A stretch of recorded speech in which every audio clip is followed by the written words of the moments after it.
I was a kid, I didn't really care what kind of cereal my parents bought. The one with the rooster, or the bee, the tiger, or the leprechauns.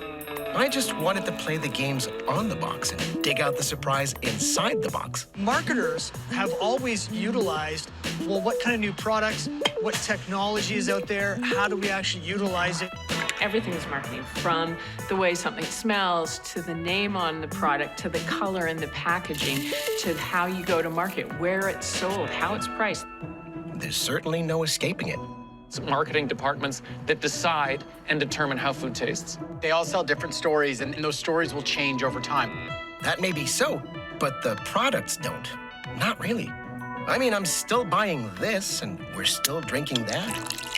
Nearly everyone on the planet eats this. Food brands are selling an experience and not just the flavor of their product.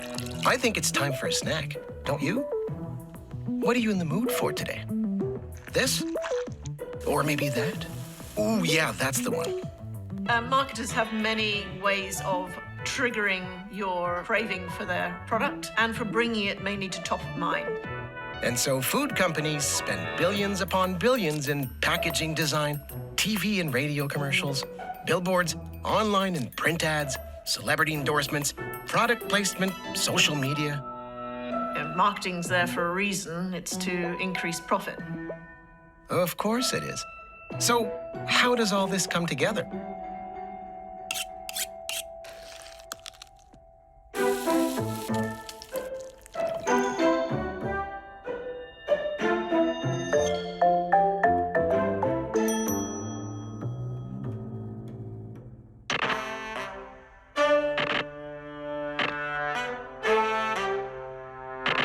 Today, we're surrounded by and familiar with so many different brands that we no longer need to be convinced to buy many of them. When was the last time somebody said, "Ooh, you got to try this drink. It's called Coca-Cola." Or, "Wow, get a load of these cornflakes." But at one point, these products had to kickstart their sales strategy. In the 1950s, the "Oh, Oreo" slogan was introduced, and the kids reaching for their favorite cookie in this ad had everyone reaching for them. During World War II, Snap, Crackle, and Pop appeared in this ad, pushing you to save time and money and fuel for the wartime effort. Ever since we've had food to sell, we've tried to convince people to eat it. From yelling in a market square to early print ads and the first billboard rentals, radio and TV, telemarketing, and of course the digital age and all the digital stuff that came with it. The total food and beverage market in the world is about $6 trillion. In North America, it's about $1 trillion, with the US being, obviously the major part of that piece. Out of that amount, about 5 to 15% of total revenue is spent in marketing, or $900 billion on just marketing itself. Here's a little perspective from marketing specialist Joanne MacArthur. If you look at how marketing's evolved over the centuries, as well as the tools that evolved with it, so that really launched us into the whole mass advertising era and really changed food marketing. A kid in the 60s saw 1,500 ads a day. Today, the estimates are anywhere from 15,000 to 30,000. 15 to 30,000 ads a day? Obviously, that includes all the logos and web banners and stuff. So we've really moved into this era where we're all competing for the consumer's attention. Then the web hits, and Web 2.0, and it just goes skyrocketing. The first thing you see in the morning and the last thing you see at night is probably an ad on your smartphone. Each one packing in as much information as possible, trying to educate a potential customer on the benefits of trying this new thing, even just once. All the brands were always about innovation. What's new, right? New senses. And humans, we love to taste and to try new products because it's about experimentation. It's about just experiencing new things, new tastes. But with a brand new product, people have to understand, well, what is it? When you're dealing with consumer packaged goods, the packaging you see at the retail store is going to be obviously very important. Who is this for? When do I eat it? And so you start to create those stories, that element that help people understand, what am I buying? And there isn't much real estate on that pack or box or bottle or bag or much time to get all that information across. Consumers, when they go into a grocery store, for instance, you are faced with basically 30,000 brand faces as you're going through that grocery store. And yet you're making snap-second decisions, and you're getting through that entire grocery store usually in about 30 minutes. And so many brands rely on consumer focus groups before launching anything, anywhere. I am going to show you a product that you may have seen in grocery stores because it's in some, it's not in all. I'm going to put the pack up here for basically, I'm going to count to about 3 because that's about how long you'd see if you were going up and down the aisle. And I want you just to write down your first impressions, what you think the product is. Hey, grab a pen and paper, folks. Let's do this too. So first question, what is the product? Like what is it? I think I was too caught up in looking at the packaging. I did like the packaging. It just reminds me of something I'd see at Whole Foods. I feel like I don't know if I'd see that at my regular grocery store. Okay. I don't remember the brand. Did anybody write down the brand name or catch what the brand name was? Is it Mandioca? Yeah. Okay, interesting. Huh, I got it. Any of you at home? We did the focus group for a client. He's Brazilian, and he's introducing this new food for Canadians, a Brazilian cheese bun. But he launched it a year ago. It's not selling, and he doesn't understand why. So he came to us to figure that out. It's a great example of the obstacles that brands face when they're trying to break borders. Pão de queijo, or Brazilian cheese bread, is a centuries-old traditional snack in Brazil where it would need no introduction at all. I'm gonna pass this around. I've got a bunch of different ones. So I want you to take a little longer look at it now. There's a lot of messages to catch on the front of that package. I want you to write down the 3 most important things for you personally. When I work around a table, I make sure we hear from everybody equally. That's really important because sometimes you'll have somebody who has a strong opinion, talks a lot, and really sways the group. Is she talking about me? And the other thing I like to do when I'm doing a focus group is ask people to jot down their initial perception, because that kind of anchors their opinion, so they're less likely to sway based on what others say. All I've written down is must-try Brazilian cheese bread. What do these people think? Why don't we start with Deirdre? What were the most important things on that package? I can't get beyond the fact that no matter how many times I look at it, it still looks like I would find it in the ice cream aisle. Like with the pastel colors being for like popsicles or ice cream. So more sweet colors rather than savory. Okay, so we're gonna bring in some samples, and there's, as you know, 4 different flavors. No taste test for us, I guess. It's like bread. I expected it to be like cheese bell. The thing says cheese all over it. It's like biting into a baguette. Last question. What's the one thing you would change in order for you to buy it? And I want you to write that down. I said the product needs to be displayed and described better. I feel like it's not so obvious on the packaging. Make the description bigger so that we know it's Brazilian-style cheese buns. Oh, I feel like the flavors are made into a big deal, but you don't really taste the difference. Well, I think it looks delicious. It's definitely going on my shopping list. So what came out of this focus group, Joanne? We learned some really interesting things here in terms of their first impression, that packaging isn't conveying what the manufacturer wants it to convey, and then that perhaps there's also a bit of a disconnect in terms of what the product's delivering versus what it's promising on the front of the pack. Even though it's just the first phase of testing for this product, it really goes to show how important every detail is, from the size, color, and shape of the package to how the name looks and sounds. Brand names are very important because they're often the first point of contact between the consumer and the brand. And it turns out that certain features of speech connote things implicitly to us. It's all part of the fascinating science of sound symbolism, a linguistic concept that suggests that every sound has a unique meaning and emotional impact. And brands know it, or at least the marketers do. Alliterations in brand names, for example, are easy to remember and fun to say. Think of Kit Kat and Coca-Cola. M&M's, ooh, that is fun. Dunkin' Donuts and Tetley Tea.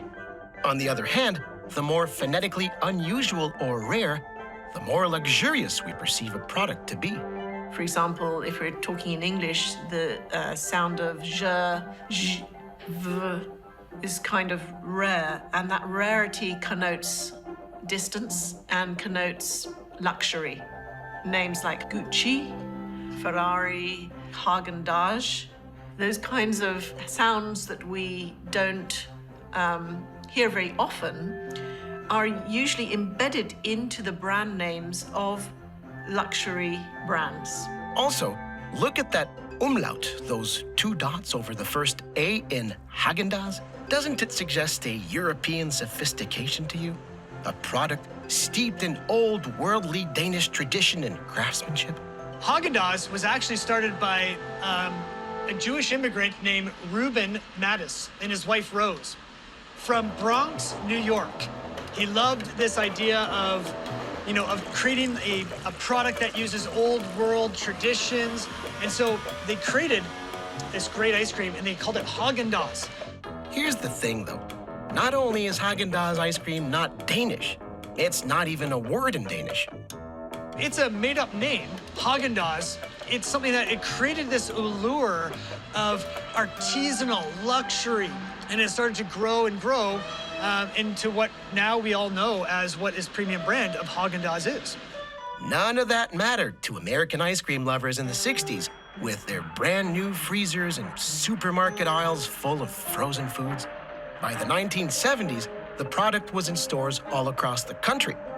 Today, it has sales to the tune of $3 billion a year in 50 countries. Perhaps we should add a couple of umlauts to the title of the series. Ut me, out me.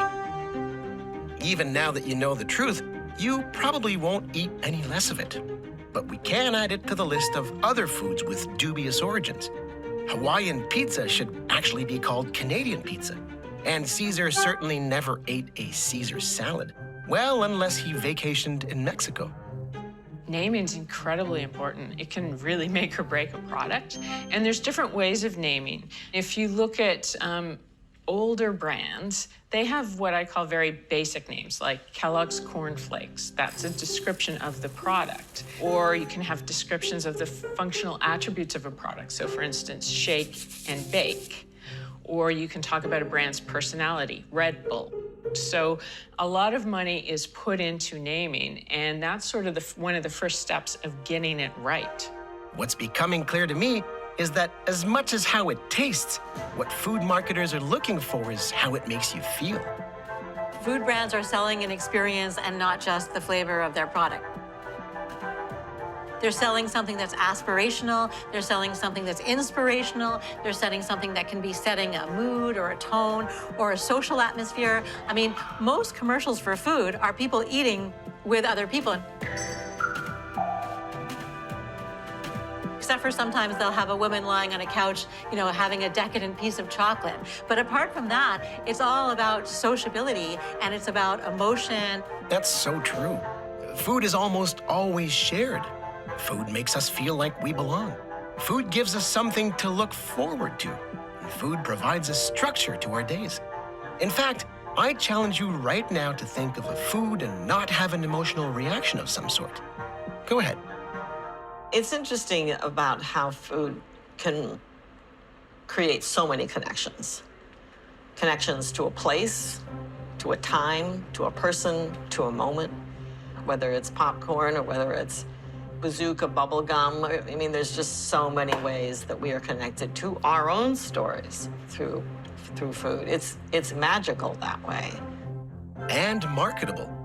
Any ad executive will tell you, show me a product and I'll create an ad that talks to the whole world.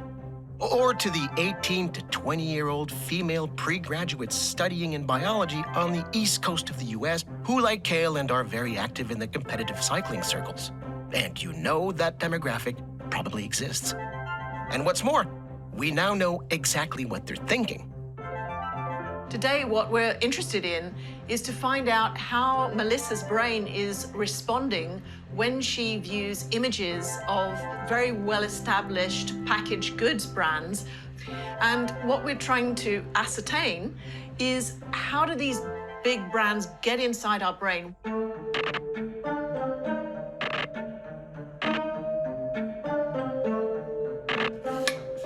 Okay, so humans have a complex relationship with food, all food.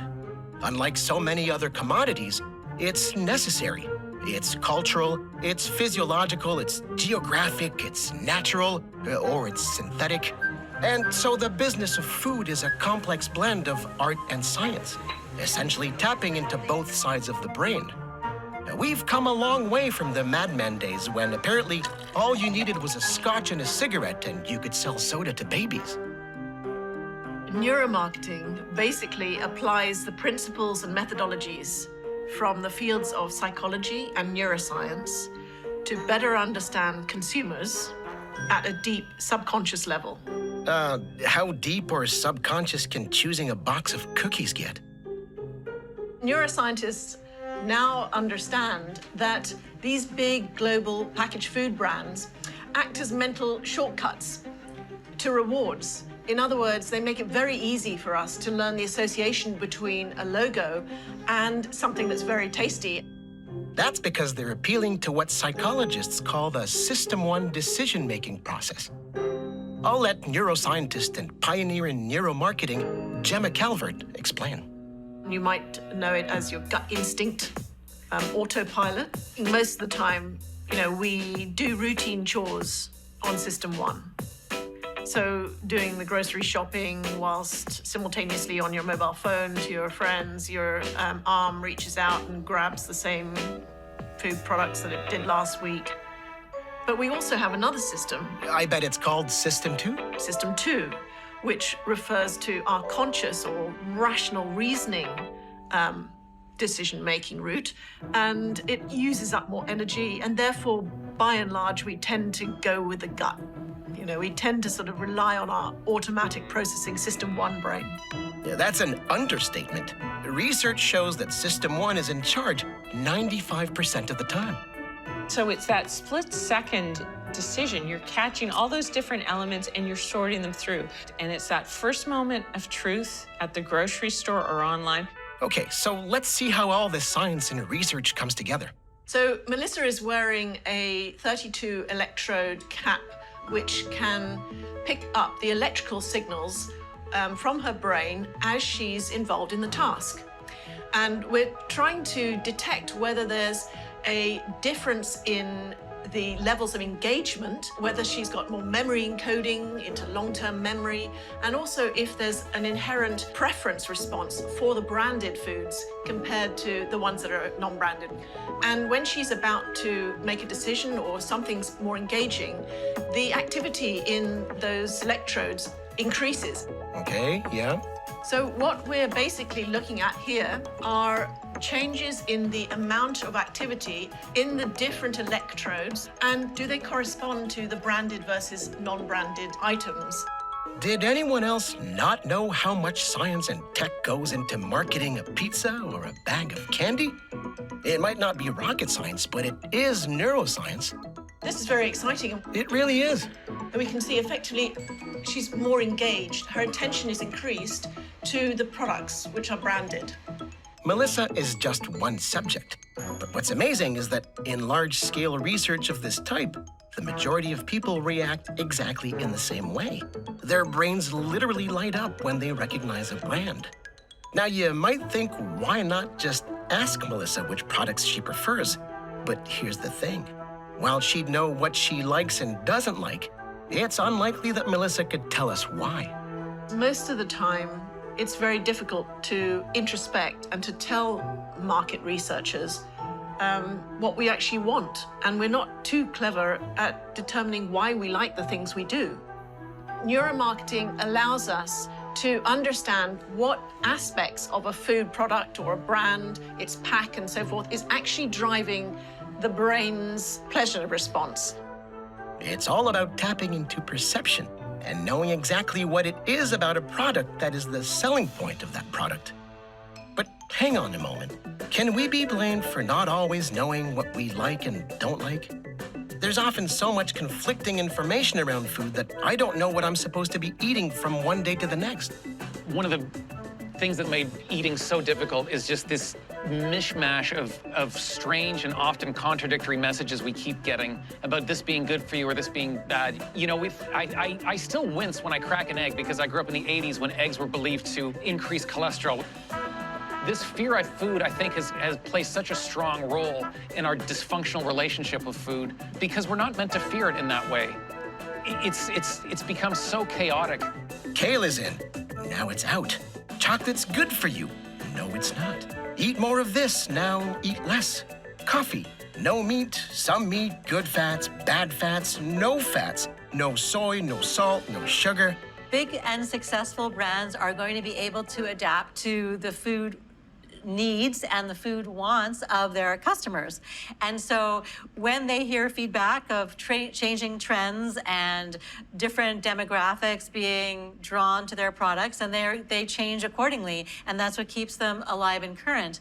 But at the same time also, the consumer is very much affected by what it seems they should be eating, and everything gets mixed up with media, and you know, your friends are eating this, or you see advertising for that, and there's celebrities and so forth, and that it reinforces the concept that this is what I should be eating when I go out, or this is what I should be buying when I'm in the grocery store. And so there's a sort of a two-way street between the customer and the brand.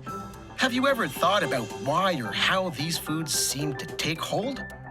#avocado has over 12 million posts on Instagram. Sourdough, a staple of the COVID-19 pandemic, is out now, and homemade pasta is in. Food trends are nothing new.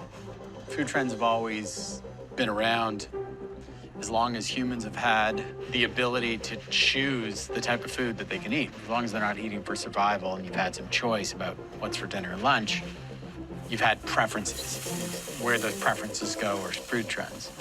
What's new and what's different is the speed at which trends develop and the power that they have. Their political power, their economic power, their influence in the culture. Hey, remember that cupcake craze? You couldn't escape them for neither love nor money a few years back. What was that all about? The great cupcake of the early 2000s really began because there was a 20-second shot in one episode of the 3rd season of Sex and the City where 2 of the main characters are eating cupcakes outside Magnolia Bakery. They don't mention cupcakes, they don't talk about the cupcakes, they're talking about men and sex and dating. And that began this interest in that bakery and then cupcakes in general that started to grow and bloom around the world as it was carried by blogs and food media and magazines and the internet and social media. To the point where, you know, there was a woman in Asuncion, Paraguay, who opened up a cupcake store because she heard that it was associated with Sex and the City, which was her favorite show. But by 2014, well, the cupcake craze was dead. And then it was all, long live the cronut. And I think I missed that one. But apparently I was the only one who did. Once upon a time, you would have to be living in a city like New York and hear that someone was making a new kind of donut and croissant combo called a cronut. But, you know, by the time the cronut was unveiled as this sort of hot new pastry, you know, you had images of it going around the world within minutes, and people were flying into New York to taste it, waiting in line, buying a box of cronuts, flying back to Sydney or Jakarta or, you know, Montreal and taking it apart and copying it and making their own thing. Seriously, how did I not hear about this? The big brands now see that before they could sort of watch the market and see it evolve, and if something eventually got there, okay, maybe now it's sort of ready. Now what they're seeing is, in order to stay on top of their competition, you need to change your tastes. You need to get the next thing that people want, and that craving is happening quick. So it's these trends which become hits that push the industry to innovate and create new flavors. Marketing teams have to be aware of every little noise and buzz out there while trying to create a hype of their own. As a big brand, if you're in a big category, you start to hit a peak in sales. And so you have to start to say, well, how do we actually get more? It's like a sports team Instead of playing to win, you're almost starting to play not to lose. And that can be a really dangerous because you should always be on the offensive. You should always be trying to create new products. So you either have to launch new brands and new flavors and keep things really invigorating, or you have to get into new categories. And it's a constant game. And they do it, and they absorb the cost of doing it, and they succeed at it. There are 200 flavors of Lay's potato chips. 200. How many have you tried? 8? 11? Starbucks claims it can offer more than 170,000 drink combinations. Try multiplying the quantity of cup size options with all the flavor options, topping options, milk options, coffee and tea options, sweetener options, special seasonal options. Yeah, I'm looking at you, pumpkin spice people. If you tried one per day, it'd take you 465 years to taste all the combinations. Mine's a grande white chocolate cinnamon chai latte with whole milk and whipped cream. Hold the water, please. What are you having? And get this, Ben & Jerry's makes 100 different ice cream flavors around the world. There are 25 Oreo flavors. Carrot cake? No, thank you. You know, it's this fickle dance of consumers. We want, again, that consistency, but we want that variety. And that's a dance that is a very difficult storytelling thing to do, which is wonderful for the ad agencies and marketing agencies that are employed by these big brands. And those brand stories, well, they tend to stick with us forever.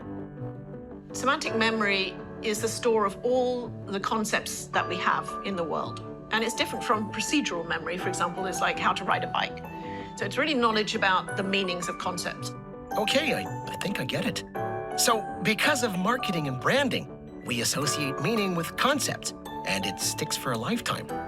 Like how we know that Frosted Flakes are great, and America runs on Dunkin', and KFC is finger-licking good. What a difference whole eggs make, according to Hellmann's. And that Stella Artois is a reassuringly expensive beer. Or is it?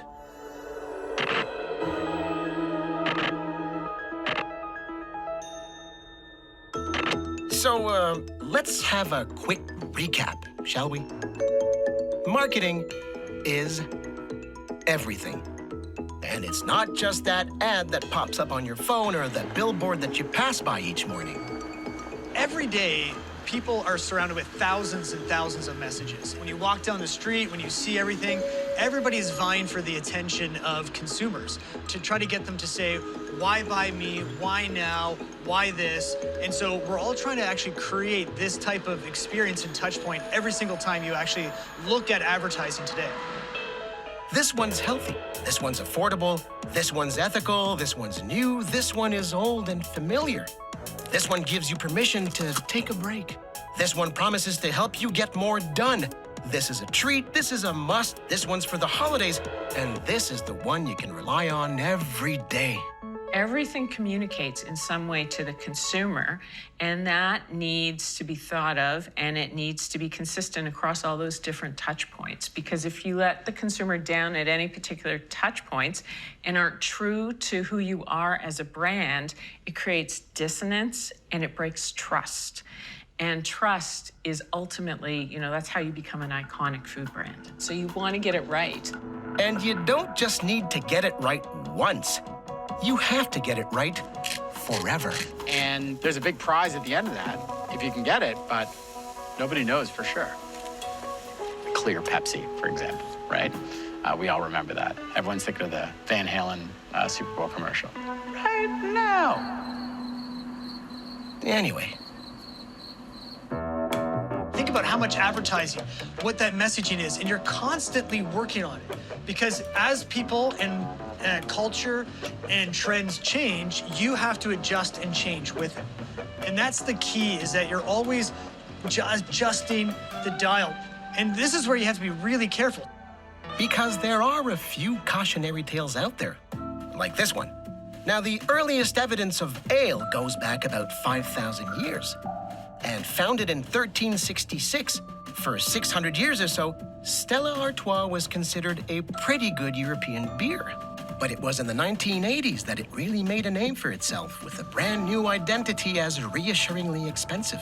Cinematic TV commercials like this one reflected their slogan, and it quickly became a success story previously unheard of in the beer trade. That is, until it made the fateful decision in the early 2000s to start selling in British supermarkets.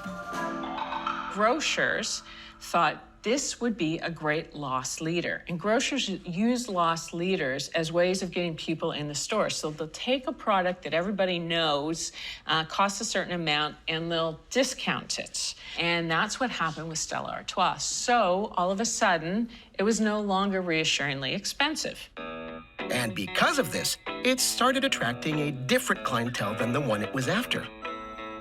All of a sudden, it was contributing to binge drinking, and it was seen as part of the whole hooliganism that rose in the UK behind football or soccer matches. And there were all sorts of media photos and in newspapers showing Stella Artois with young, drunk males, fistfights. And all of a sudden, this premium brand was no longer premium. With an iconic brand, you want to maintain trust. And you maintain trust by being true to who you are. You don't change who you are overnight, because we don't trust people when they do that. So even though the recipe hadn't changed, the image had. And it would take several years and a new multi-million-dollar campaign to reestablish Stella's sophisticated and upmarket reputation. They couldn't use the whole reassuringly expensive ad campaign anymore, so they came out with a new one, which was called She Is a Thing of Beauty.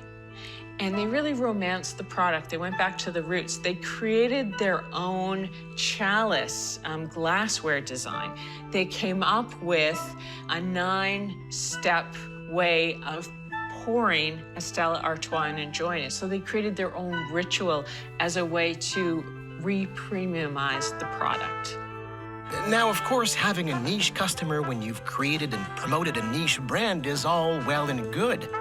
But for many of the brands that we know and love, the real aim of marketing is, well, to own the whole market. And here's the thing. Just like taste, these marketing campaigns aren't a one-size-fits-all. One of the worst mistakes that a lot of companies make is that they assume that what works in one country or one area is going to automatically work somewhere else. It might not even be possible for all sorts of reasons. I mean, if there are no proper highways, a country can't support billboards. There's not even a billboard industry to support. If a population has limited or no access to TV, then broadcast advertising is moot. And then there are a whole slew of cultural differences as well. Because people are different, cultures are different. And so how they eat products, when they eat, what ingredients, all those kinds of things are totally unique. And so ad agencies have people on the ground who say, actually, you know what, that's not gonna work here. We need to actually adapt this, we need to change it to make it much more culturally contextualized, that people will actually understand it. Because let's just say slogans and slang can very easily get lost in translation. Like when Schweppes tonic water translated as Schweppes toilet water in Italy. And in Hong Kong, where the KFC slogan, "It's finger lickin' good," was translated as "Eat your fingers off." Oh, that's not good. Do you think that was before Google Translate? But these different factors aren't limited to just language, cultural, and ethnic identities. There are plenty of differences between socioeconomic groups, between men and women, and between generations.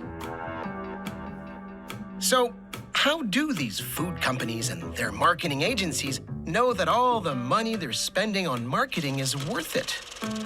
Is working even? How do they know that it's because of that new ad campaign that sales are skyrocketing? The biggest issues that marketers face is you spend millions of dollars on advertising and endorsements and sampling and all this, and it's saying, well, which activity drove sales? And the fact is, we actually don't know, which is crazy. It sounds nuts. Yeah, a bit. So how do you decide where to push, when to hold back, or what to change? Great thing about social media is you get feedback pretty quickly. It's not like the old traditional advertising where you'd air a commercial on TV and then you'd call up the next day to see if people remembered it. So, with half of our marketing budget in social media now, you can actually see, did people click on it? Did they like it? Did they share it? Did they comment on it? And it's this understanding of agile marketing, perpetual beta. So you don't come up with a marketing plan for a year and say, okay, it's set in stone and you go do it. Because there's constant feedback loop now. And you can see what's working, what's not. You can adjust, you can tweak, you can test. So even if you are turning a profit and raking in new customers, there's still no time to kick back. You constantly have to be feeding it. You constantly have to be doing this. And so you're constantly trying to figure out that right formula so that you're spending just the right amount to get the best results without overspending. So essentially, a constant push and pull between influencing and listening, getting the message out and adjusting it, getting people to like something while at the same time trying to figure out what it is that they like. It's funny that a lot of people think that there's these mastermind marketers that are trying to manipulate people into buying stuff, when the reality is that we just go with what we see happening, with where the trends of culture is taking us, and we respond to them. And we're trying to see, well, what's coming up next? So you try to get on that, the edge of it to try to give, the clients and the brands the best chance to be sold. Marketers are trend optimizers, not trendsetters. At the end of the day, we, the consumers, make and break trends. We are the market. Marketing can only move consumer perception and consumer acceptance within a certain boundary. And if it's not part of your cultural experience, if you don't feel safe, if you don't trust it, I don't think there's any amount of marketing that's going to overcome that. Yeah. There's no amount of advertising that's gonna get my granny on a dirt bike. They knew when they created Red Bull that it wasn't just simply a beverage that was meant to quench your thirst and give you kind of a pleasurable taste sensation. It had a functional quality. It's an energy drink, so they created a kind of a whole category out of thin air.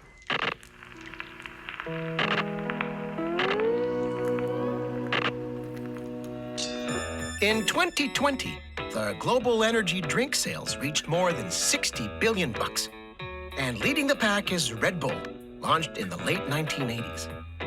Back then, there was no energy drink category per se, and so the makers, rather than try to compete in the soft drinks and soda market, decided to create one. Without any of the print, billboard, and TV ads that the other big brands were using.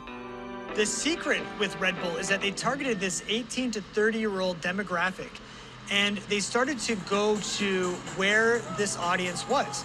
They started to go to concerts, big events. They started to get into like mountain biking and kite surfing and all these kind of fringe activities that the Coca-Cola and the Pepsis weren't in. In their quest to become iconic, the strategy was groundbreaking. Rather than bring the consumer to the product, bring the product to the consumer. On the ground, in the air, on the waves, and the airwaves. As the rise of YouTube and user-generated content was taking hold, Red Bull was right at the forefront of creating stuff that people wanted to engage with. They wanted to watch. They're curious about it. And they could get away with it because Red Bull was just seen as this rebellious, sleek, cool kind of energy drink company that was totally different from everybody else. It was the first time in a long time that a brand had come along and changed the marketing game so entirely. And it worked. In less than a decade, Red Bull signed 2 international athletes to the brand and created the first international kiteboarding competition. In 2001, it sold its billionth can. It debuted as a Formula One team in 2005, completed the Red Bull Stratos jump in 2012, and is now synonymous with extreme sports and major music festivals. About 900,000 cans are sold every hour, which means more than 20 million cans a day and more than 7 billion cans a year in over 170 countries. Iconic enough for you? Of course, branded content and experiential marketing isn't new in the big brand food sector.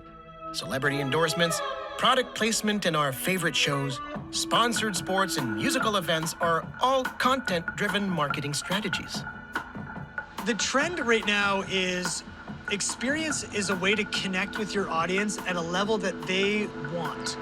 And so you always want to connect it, but you have to have taste, you have to have a good product, but instead of just trying to just shout advertising, at people, because we're very savvy and discerning, it's better to join in with them. So you're at the music concert with them, and then there's samples, and you're saying, you guys love this music? We love it too. We're just part of your life, and you're just with them, Oh, you love hockey? We love hockey too. This is why our beer fits your lifestyle, right? Go, yeah, we're together. Yeah, hey, I'm sold already. What am I buying? But it's true that in today's digital landscape, it's been taken to a whole new level.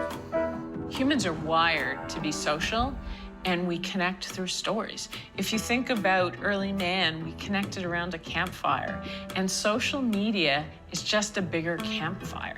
Now, the average person has more power in the palm of their hand than the average marketer does.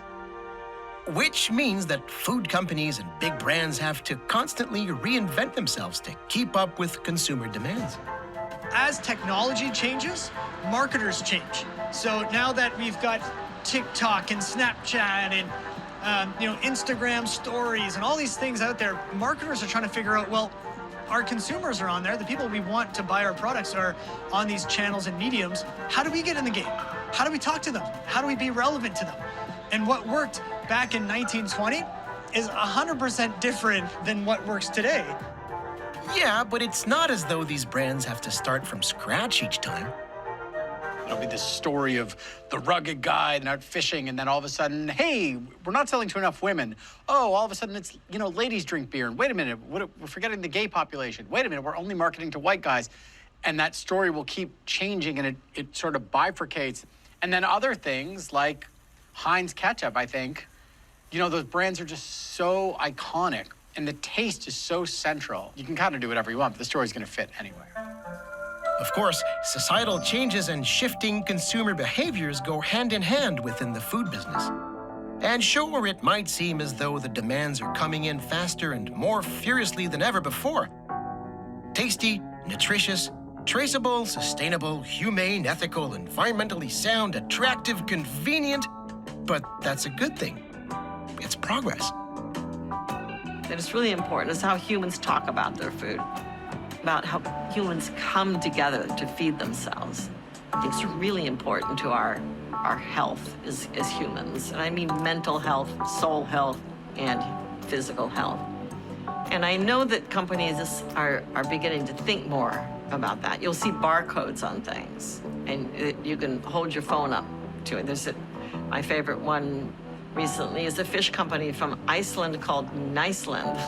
And, you can pick up the package of frozen fish from Iceland and scan a barcode, and you'll see where the fish was caught, what exact boat, the exact fisherman, the exact equipment, when it arrived at the dock, how it gets unpacked, where the plane is. You could track the actual plane that brings it over.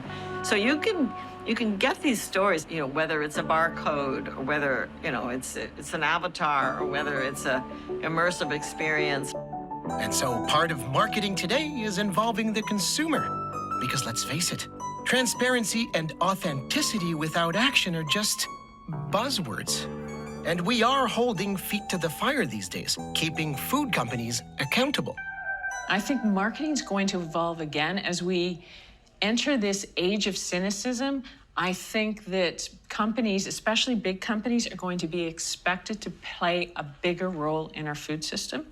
And I think consumers are going to demand not just transparency in what's in their food and how their food's created, but also purpose transparency. You have to understand that what you now do in one country is it's borderless. You can find out about it in another country. And that whole concept of radical transparency, consumers want to know that. They want to know where the ingredients in their products came from. They want to know how the workers were treated. They want to know how the waste streams were treated, how the planet was treated.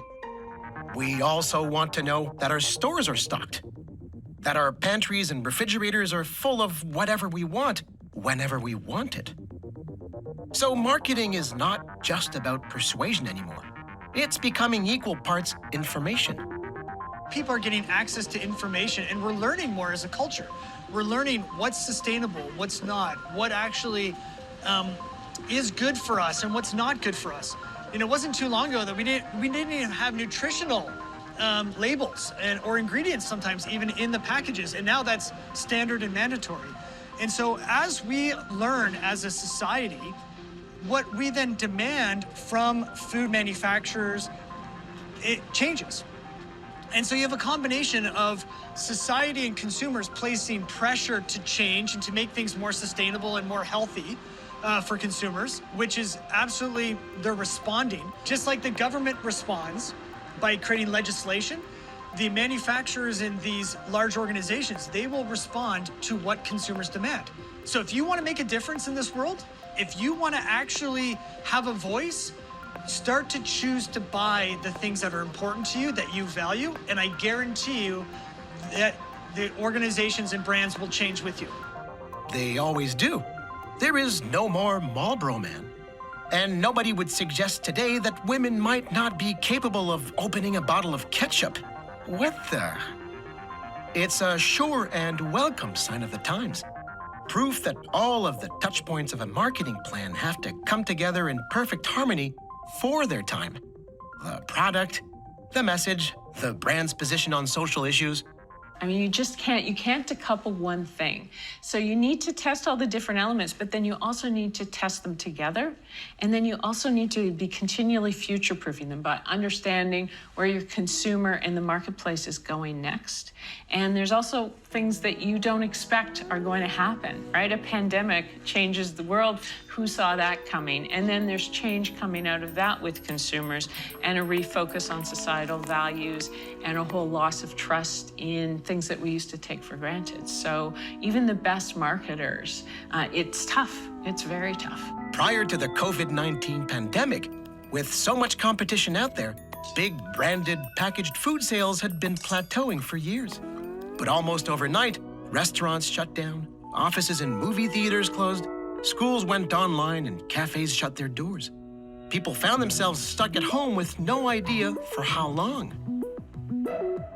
And so, if they could, billions of people hit the supermarket. But interestingly, the only items uniting the world were toilet paper and hand sanitizer. Because depending on where you live, the panic buying was very different. In France, the first foods to sell out were pasta and canned fish. In Germany, it was flour and sugar and dried foods. In Japan, meat and instant ramen. The US went nuts for peanut butter. In England, no surprise there, they were panic buying tea. In South Africa, it was rice in cans. Thailand, noodles. Brazil, olive oil and sugar. Suddenly, packaged and processed foods were the way to go because they were safe, they were familiar, they were easy, they were affordable, and they were abundant. Brands, the ones we love and cherish, are there for us when we need them. They're always reassuring. Yes, they are. This Coca-Cola ad confirms it. Together tastes better. And it does. So we stick together, we pull through. But look, no matter how great a campaign you have or how many people it reaches, if you can't get your product to them, well, it's all for nothing. Because whatever we're eating or however it's sold to us, there are roughly 7.8 billion of us right now. And we each require about 1.4 kilos of food a day, not including water. To satisfy that need, well, about 3.7 billion metric tons of food need to be produced every year. And it all comes from all over the world. Producing it and procuring it and transporting it requires a vast, complex web that each and every one of us depend on every single day. Yep, when it comes to food, the supply chain is, well, at the top of the food chain.